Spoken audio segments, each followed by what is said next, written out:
Hello, and welcome to the behind the scenes of my 10-hour backyard fire pit video, which was recorded in real time. 10 straight hours of continuous recording. This was an idea that I had been wanting to do for a couple of years now. I had always liked how flames looked on video and would take shots with my phone while having a bonfire with friends. But in 2015, I was out shooting some stock footage of a bonfire for a music video that had some fire sound effects in the track. You're seeing that footage here. As I shot about 40 minutes of different angles and close-ups, I got about 20 minutes where I locked it off and let it record while we were in the house. After that, I thought, wouldn't it be cool to do a longer video? That following Christmas, I got really into fireplace videos on YouTube. I would throw on a 10-hour video when I went to sleep, or just to feel like I was in a cabin. That's when I noticed the longer 7 to 10 hour videos were looped. You can tell by scanning the video. Longest one I could find at the time was maybe an hour and a half before it looped. I saw in the comments people making jokes about how the wood doesn't burn or how the fire never changes. And I agree, I want to see the wood burn. It's so satisfying when another log gets tossed on. Makes it seem more real. So I decided to step up to the challenge and see if I could shoot a 10-hour fire video in real time. It turned out to be a success, but at no easy feat. First question is, how do you continuously record for 10 hours straight? I plan to actually do 2 recordings, one HD and the other standard definition analog video, just because I knew I could.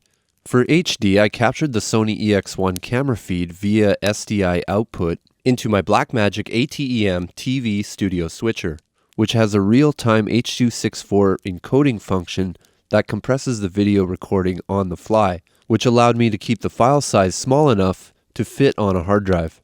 I did, however, capture full quality for the standard def version, which is on my other channel Time Vault, link below. With that camera being only SD, I could handle that file size capturing the video signal in regular DV format to a hard drive using my Blackmagic Intensity Shuttle, which connects via the Thunderbolt port. So the setup included 2 cameras and 2 Blackmagic products for capturing into 2 separate computers. I also did 2 separate recordings with 4 mics, thinking that I could maybe mix them all together, and also as a backup, just in case. Here's a video from back in January where I was testing everything to work. Finding out how to use the correct networking and format settings to get a picture was quite a trek, a lot of trial and error. But eventually I figured it out and was ready to start planning the shoot. I decided to do it out at my parents' farm in the very backyard where I grew up. This fire pit has been here for as long as I can remember. Question number 2 was, how much wood would I need to keep the fire burning for 10 hours straight? Luckily, I went camping with my folks a couple weekends before then, so I could sort of gauge how long one bundle of wood would last for a fire pit-sized fire. We burnt about 10 bundles that weekend, so my dad got me 13 bundles of beautiful split wood seasoned to perfection from Beausite, which is a place on Highway 12 in Saskatchewan. They supply wood to a lot of the surrounding lakes in that area. The wood gave such a nice crackling sound for the video. Not once did I get smoke in my face. I was being conservative with the wood at first because I was afraid I was going to run out.